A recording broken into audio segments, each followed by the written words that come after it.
Hola, hola. Hoy estamos siguiendo otro episodio en nuestros momentos de coaching. El martes estuvimos viendo la conexión entre nuestro cuerpo y emociones. Hoy vamos a ver más sobre nuestro mundo emocional. O sea, el estudio de los emociones es muy denso.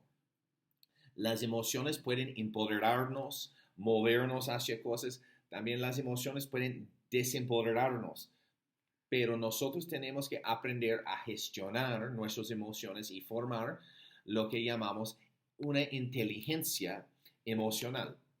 Ahora, ese mundo de emociones es muy denso, hay muchas emociones, pero está comprobado a nivel psicológico que hay 6 tipos de emociones básicas.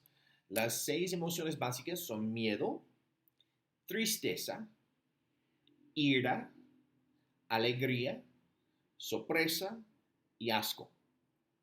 Todas esas emociones sirven a un propósito. O sea, no hay que satanizar las emociones. Las emociones no existen emociones buenas ni malas, son neutrales.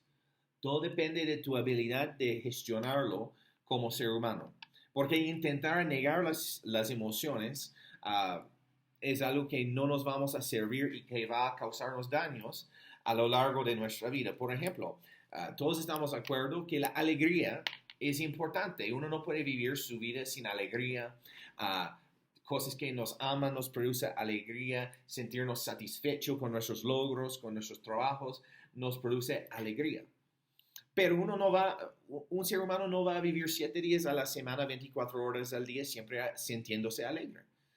Y si uno se intenta a siempre estar alegre, lo que va a pasar es, va a ir a un extremo, va a intentar vivir, no sé, en un tipo de éxtasis, o sea, un hiperpositivismo, pero eventualmente todas las emociones que son reprimidos van a manifestar en una manera no tan sana.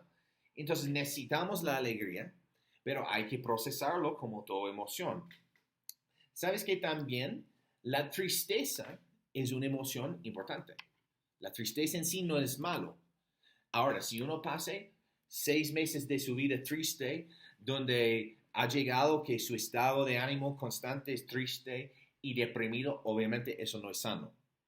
Y eso nos hace daño como seres humanos. Pero también necesitamos la tristeza porque la tristeza viene mayormente de pérdidas. Si es la pérdida de un ser querido, si es pérdida de un trabajo, si es una etapa de la vida cerrando, la tristeza es necesario para procesar esos momentos. Porque si no procesamos la tristeza de una manera sana, eso puede llevarnos a depresión.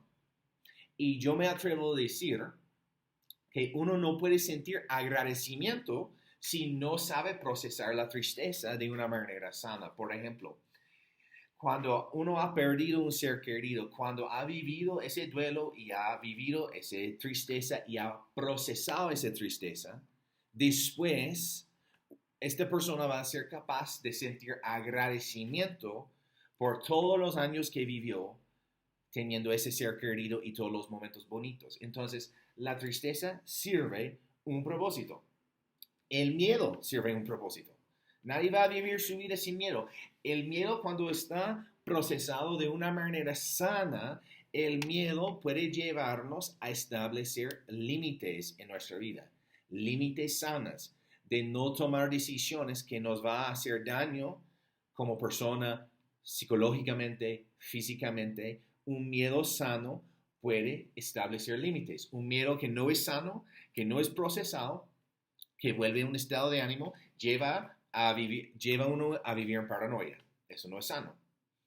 También el asco tiene su lugar que es sano, porque hay cosas en esta sociedad, en este mundo que nos debe darnos asco. O sea, por ejemplo, ver personas abusadas, niños abusados, eso no es normal por el ser humano.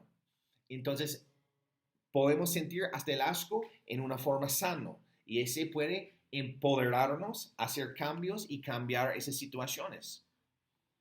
Pero si el asco no es procesado, eso puede llevar a una persona a vivir en resentimiento.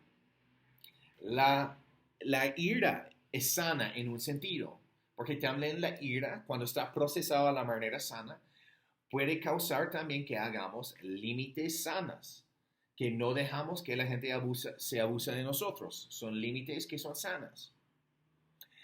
Una cosa que puede producir ira es la injusticia